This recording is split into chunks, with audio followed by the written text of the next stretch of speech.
Welcome to Traveler's Tales. I am your host, Greg Alonzo. Today I will be your guide through history as we take a look at Alexander the Great and Princess Roxana. Before we begin, just a quick reminder that we post new videos every Tuesday, Thursday, and Saturday, with special editions on Thursdays.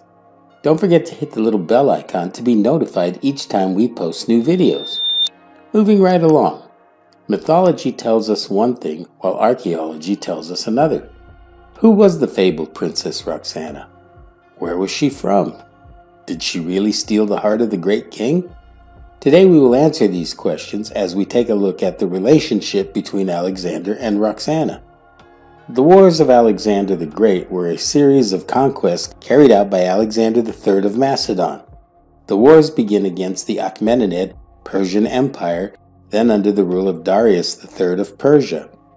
After a chain of victories against the Achaemenid Persia, Alexander began a campaign against local chieftains and warlords that were stretched as far from Greece as the region of the Punjab in South Asia.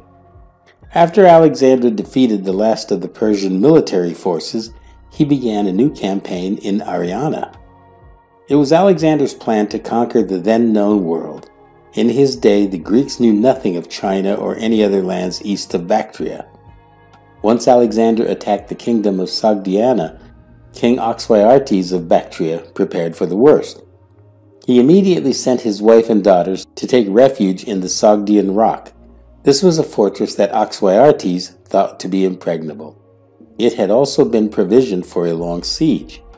To scale the walls of the Sogdian Rock seemed virtually impossible. However, Alexander asked for volunteers to climb the cliffs which protected the fortress. 300 men who were promised rewards set out to meet the task at hand. Once they accomplished this great feat, Alexander once again called out for the surrender of the fortress. The defenders were so surprised and demoralized by the successful advance of Alexander's troops, they understood that their defeat was at hand and surrendered. It was then that Alexander caught sight of Roxana and immediately fell in love with her and eventually took her to wed. The ancient author Arrian of Nicomedia recounts the siege of the Sogdian Rock fortress and the first meeting of Alexander and the princess. He recounts her beauty and refers to Roxana as the most beautiful woman in the world. The question remains, did Roxana love Alexander? She did try to kill him, twice as a matter of fact. Yet Alexander remained stubborn in his love for her. This ultimately led to her falling in love with him. What did Alexander's generals think of the pairing? All of Alexander's generals and many of his friends opposed the match as they thought that nothing could be gained from such a pairing. How many previous wives did Alexander have? With the aim of better acceptance among the conquered Persians, Alexander married Statera II, daughter of the deposed King Darius III. Alexander also had two other political marriages. His second wife was Drypetis, another Persian princess, and Parysatis II, another Persian princess and the cousin of Drypetis. After Alexander died, what became of his Persian wives and any children they may have bore the king? It is generally believed that Roxana had them all killed. She was pregnant and wanted to secure her unborn child his rights to the throne that Alexander left vacant. Upon his birth, Roxana named the child Alexander IV. However, the Macedonian elite opposed the child inheriting the throne because they objected to Persianization of the Macedonian court.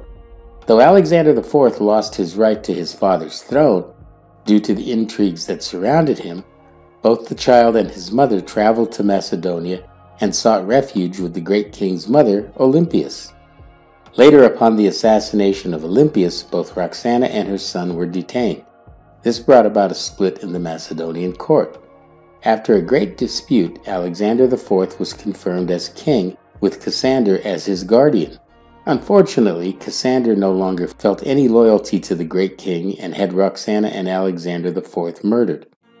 According to Plutarch, shortly after the murders, a mistress of Alexander's was also murdered. Her name was Barsine. She was a Hellenized Persian, and Alexander knew her before he met Roxana. Barsine was alleged to have given birth to a son that she named Heracles. To ensure there were no other usurpers to the throne, Cassander also had them put to death, bringing an end to any hope of Alexander the Great's Argead dynasty. If you enjoyed this video, please consider joining our channel by becoming a member. Your support will enable us to continue putting out quality videos. Don't forget to like and subscribe to Traveler's Tales, because this really is the best way to help our channel grow. Until we meet again at the crossroads of folklore and fact, Kartistos.